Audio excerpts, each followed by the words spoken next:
சந்திராயன் 3 சந்திராயன் 3யோட வெற்றி பத்தி உங்களுக்கு தெரியும். ஏற்கனவே நீங்க நிறைய இடத்துல பத்திரிகைகள்ல நிறைய அரசியல் விழாக்கள்ல இதை பத்தி எல்லாம் நீங்க பேசினதை பார்த்திருப்பீங்க.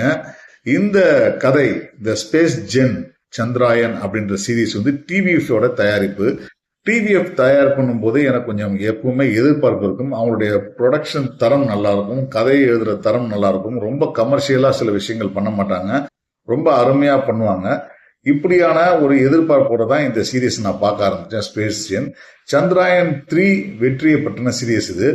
சந்திராயன் 2 உடைய லேண்டிங் பிரச்சனையில இருந்து ஆரம்பிக்குது இந்த கதை. இந்த சந்திராயன் 2ல வந்து சந்திராயன் 2 வந்து மிகப்பெரிய தோல்வி அடைஞ்சிருது. அந்த தோல்வியின் சார்பாக தன் சார்பு தயாரிப்பு, ஏன் இந்திய விண்வெளி ஆராய்ச்சி நிலையம் வந்து அதோட பெருமைகளை பற்றியும் அவங்களுடைய பிரச்சனைகளை பற்றியும் அங்க வேலை செய்யற விஞ்ஞானிகளோட குடும்ப பிரச்சனைகளை பற்றியும் அதன் மூலமாக இந்த வேலைக்காக கிடைக்கக்கூடிய ஸ்ட்ரெஸ் இருக்கு இல்லைங்களா, இந்த ஸ்ட்ரெஸ்னால விக்ரம் அப்படின்ற ஒரு கேரக்டர் வந்து தான் இந்த லேண்டிங் விஷயத்தை எழுதுறாரு. அவர் எவ்வளவு ஸ்ட்ரெஸ்ஸுக்கு உருவாகிறாரு, இப்படியான பல விஷயங்களை வந்து இந்த கதை வந்து சொல்லுது. முக்கியமா வந்து பாத்தீங்கன்னா ஒரு தற்சார்பு தொழில்நுட்பத்தை வந்து கொண்டு வரும்போது எதிரிகள் நாட்டுகள்ல இருந்து என்னென்ன பண்றாங்கன்ற சில விஷயங்களை பேசுறாங்க.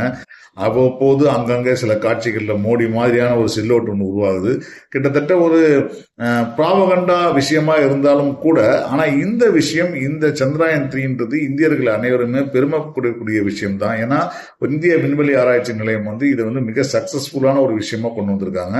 அதனால வந்து இந்த தற்சார்பு நிலையம், தயாரிப்பு நிலையம் மேட் இன் இந்தியாவும் ரொம்ப வந்து பாராட்டக்கூடிய விஷயமாவே இந்த ஐஎஸ்ஆர்ஓ விஷயம் நடந்துச்சு. அது முக்கியமா வந்து பாத்தீங்கன்னா ஒரு ஒடுக்கப்பட்ட இனத்திலிருந்து வந்த அந்த தலைவர் ஐஎஸ்ஓ தலைவர் ஆகிறது, அந்த ராமையான்றவர், அவருடைய பின்னணியில சின்ன சின்ன காட்சிகள் இதெல்லாம் நல்லா இருந்துச்சு.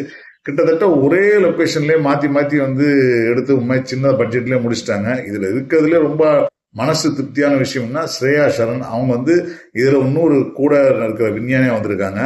அவங்களுடைய நடிப்பு வந்து இந்த நடிப்போட அந்த ஸ்கிரீன் பிரசன்ஸ்ல பாக்குறதுக்கு அவ்வளவு பாந்தமா புடவை கட்டிக்கிட்டு நல்ல தலைய வந்து நல்லா வாரிக்கிட்டு ரொம்ப அழகா காம்பாக்டா ஒரு நல்ல விஞ்ஞானியாகவே இருக்காங்க. அது எனக்கு ரொம்ப பிடிச்சிருந்தது. இந்த சீரீஸ் வந்து ஹாட்ஸ்டார் ரிலீஸா இருக்கு. முடிஞ்ச வரைக்கும் இந்த சீரீஸ் வந்து ரொம்ப சுவாரஸ்யமான சீரீஸ் சொல்ல மாட்டேன், ஆனா இதை பத்தி தெரிஞ்சுக்கணும்னு ஆசைப்படுறவங்களுக்கு, சந்திராயன் 3 பத்தி தெரிஞ்சுக்கணும்னு ஆசைப்படுறவங்களுக்கு இந்த சீரீஸ் வந்து ஒரு முக்கியமான சீரீஸா படும். பார்த்துட்டு என் கருத்தை சொல்லுங்க. நன்றி, வணக்கம்.